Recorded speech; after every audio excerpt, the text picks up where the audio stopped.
Are you uncomfortable? I don't want to eat anything. Do not make me eat anymore.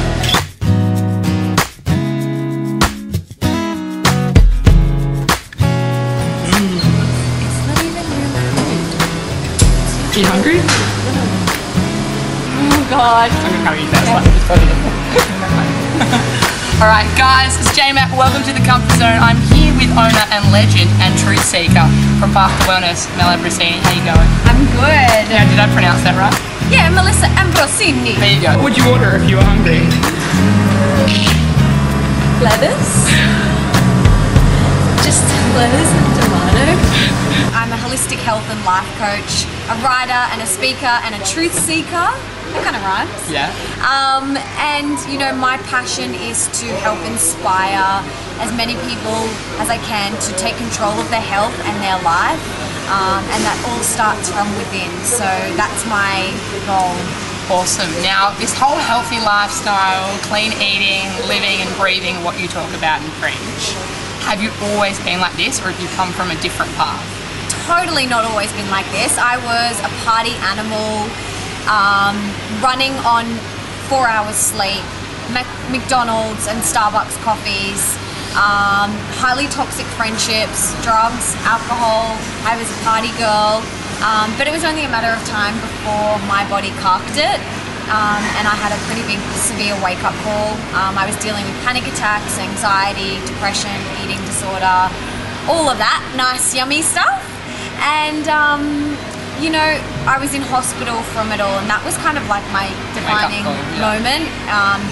I was laying there going, shit, like if I have created all of this, I'm the one that can fix it. And I stopped kind of looking outside of myself for everyone else to fix, improve, and change me. And I was like, I've got to do all this. And that was kind of like, it kind of like hit me as I was laying there. And my mum brought me a Louise Hay book and a journal, and I just started writing, and I was like, yeah, I love and accept myself. And you know, it didn't happen overnight. But it did happen. But it did happen. So I wear these for comedy, mate. This is a statement about us all being equal. This is like, doesn't matter. It's the physical form. It's just a penis. Are you comfortable? She's outside her comfort zone. Alright, we're gonna go for a walk. We're just gonna walk up here. Oh my God. Is your belief that everyone can create the life that we want to live? Hell yeah. So how, like the first step, what is the first step for someone to go, oh my God, I can't take control of my life, there's all these factors, it's so hard, you know, what you're saying is not right. You can, we have. Totally. You can totally do it. What is step number one for these guys? I think awareness. Bringing awareness to your thoughts and what you tell yourself on a daily basis. I'm fat, I'm shit, I'm not good enough, I'm ugly, my thighs are fat, whatever your mean girl, I like to call it, whatever your mean girl or boy says to you on a daily basis. Bringing awareness, shining light on that, because then once you're aware of it, you can choose to start changing it. And that's the most powerful thing. And the best part about it is the choice is yours. So it's pretty cool. You know, and we are co-creating our life moment to moment. You are the author of it. And what do you want to experience? Yeah. Fun, excitement, joy, or, you know, pain.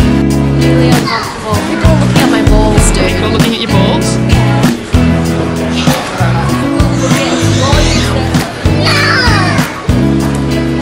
She's got nice balls, doesn't she? Can I take them off now? Yeah, maybe not in front of the kids' playground, but... What are your beliefs from when you're a child to now about basically how the world works? Like, did you think you had to be something when you were younger, or I need to have a vocation, I need to know what I'm doing, this pressure? Totally. I mean, I grew up in a very strict Italian family where my dad was like, you've got to work hard, you've got to slog it out, you've got to like really put everyone else first. And Nonna wants babies. Yeah, and Nonna reckon, yeah, she's still like, babies are married. She'll like come up to me and she'll just go and point on that finger, and I'm like, no, it's like an actual costume jewelry ring. But no, you know, and that was what I had instilled in my mind, and it took me a lot of work on myself to realize that you don't have to slog it out. You don't have to push yourself. You don't put everyone else before yourself. Like, I believe self-love is saying yes to you first. And it's like on the airplane, you have to put your air mask on first before you help the person next to you. I like self-love too. Yeah, Different. and it's awesome. And once I kind of grasped that and grasped the concept that I was co-creating my life moment to moment as opposed to life doing me, Yeah. I was like, shit, this is freaking awesome. Yeah. Like, this is totally awesome. And it changed for you. It totally changed for me. And, you know, my parents are still very much big believers of you've got to work hard and you've got to slug it out and you've got to do that. That's their journey, and they grew up in a very Different generation. Totally. Different generation. Where our generation's a lot more, you know, coming up a lot more conscious, and we're all, you know, becoming entrepreneurs and doing what we love and following what we love, and I wouldn't have it any other way now. It's actually quite liberating. It is, isn't it, having balls? I don't know why that is. It's something we've learned through the years. I know, right? Alright, give us one more 12. Oh, they see you so much. What are your beliefs on gratitude and giving thanks for what we have? Gratitude is probably the number one tool that I do every morning and every night. I have a gratitude journal that I write in every single morning and every single night. I did it this morning, and you know, you think, oh, I possibly can't have anything to write about, but as soon as you put pen to paper, I'm just like, like So thankful for so many things. And I believe that there cannot really be joy until you have a gratitude practice. You cannot fully experience joy until you know gratitude. And the more and more that you are grateful for, the more and more you go out looking for it in your life. Yeah. Like, you know, I find it in walking back from Bondi Beach, because I live there, and picking up a beautiful frangipani and just going, wow, this is amazing, and it smells beyond beautiful. Or the rainbow lorikeets that come and sit on my office windowsill, and they're just like chatting, and I'll like feed them. I'm just like, And you see more of it, like the more you start to recognize things. Like, I found 2 leaves shaped as love hearts the other day, like walking just around the corner here. And I wouldn't have seen that 2-3 years ago. But now I'm aware, I meditate every night. And just when you start to look for those little things, you're like, wow, I'm so grateful that we found this light to light up this video camera right now. You have more and more great things come to your life because you kind of attune to that wavelength, I guess. absolutely. And it's kind of like that inner voice. Are you always that person that's like, this isn't working, this isn't working, this isn't working? Or you're like, you know what, stuff that, I just found this awesome frangipani, or you know what I mean? Yeah. It's about really changing the tune that you subscribe to in your mind. And you attract more positive energies Absolutely. all the time. Oh my god. How do you feel? Do you feel relieved? It's kind of, it's quite nice to be out of your comfort zone. Sometimes you can get so serious, well, sometimes I can get so serious, and it's nice to do stupid things like this. Don't take yourself so seriously all the time. I do. My boyfriend's like, you have your serious head on, and I'm like, and he says it looks like this. So as a kid, what did you want to be growing up? I wanted to be a ballerina. A ballerina, do you still dance? Well, no, in my lounge room, but I started dancing when I was 3, and I did jazz, tap and ballet, and loved it, and went on to do it professionally and danced at the Moulin Rouge in Paris, and worked on the West End in London, and I absolutely loved it.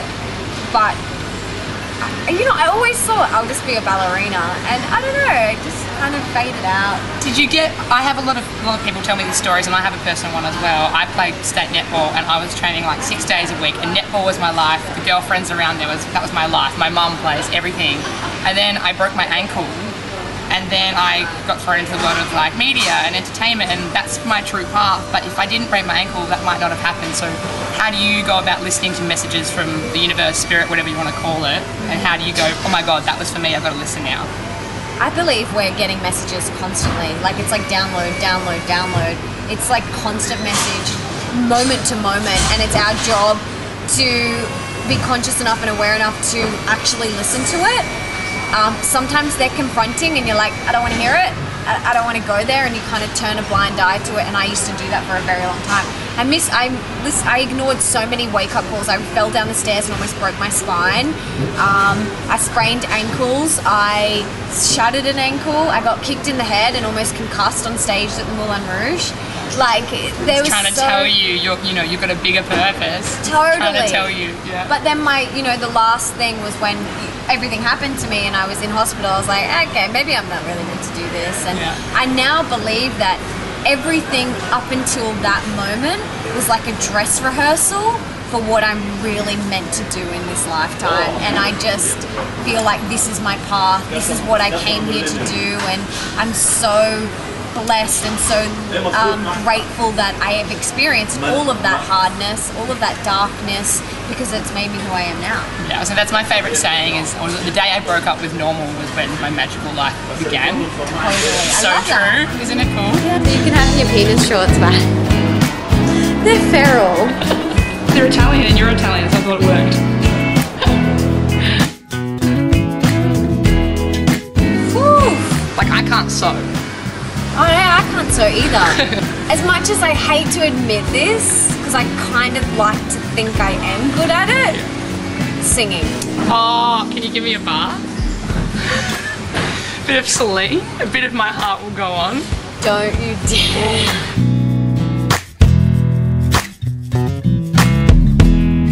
I guess getting sick and hitting rock bottom and having my heart shattered, kind of one thing happened after the other. I got sick, my friends dumped me, the boy dumped me. I had to move back from London because my visa ran out and I really loved what I was doing there. I didn't have a job. So I think really hitting rock bottom was my catalyst to go, you know what, you can either continue down this dark spiral or you can pick your shit up. And I did stay in that dark spiral, don't get me wrong, for a while. I didn't just wake up and go, you know, I'm gonna follow my truth. It you know, is a lot of work on myself and a lot of inner work. Well, I started yoga and that led me to meditation. So, and there was something about sitting on the yoga mat that I was like, is this what bliss feels like? Like, holy crap, because I need more of it. And I was like a full-on religious yogi, 5:30 a.m. every morning. Like, I was just so dedicated to my practice. So kind of, yeah, meditation, stillness, and then gratitude was, you know, another one of my steps. And then kind of realizing that I had to stop pointing the finger at everyone else and blaming everyone else, like blaming my parents. You made me like this, or I'm like this because of you, and I realized that I had to take control. And that's really big for people because Responsibility. they don't want to. And I didn't want to. I didn't want to admit that I was the co-creator of everything that I was experiencing right now. It was so much easier to blame someone else. So that was huge for me. So, you know, stillness, gratitude, taking responsibility, all of those things are probably on the top of my list. Imagine a world where everyone did take responsibility for their own shit. Imagine what we would experience. We would just experience love, play, and fun, which is what we came here to experience. So I really like quinoa. Quinoa. Quinoa on the quinoa.